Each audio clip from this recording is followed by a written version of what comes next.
Hi guys, welcome back to my channel. Today I'm going to show you how you can get updates for other Microsoft products that install on your system. So we talk about Windows 11.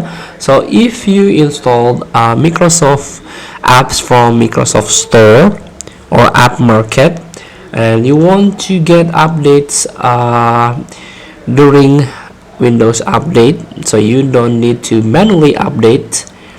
You can do it by enable this feature. You can click Windows Start icon and go to the settings. Here you can click Windows Update and here we go.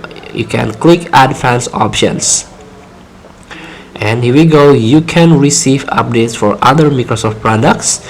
You can get updates for other apps and services together with Windows updates. So you can turn this on feature in order to get new updates if you use Microsoft products. Feel free to try. Thank you for watching.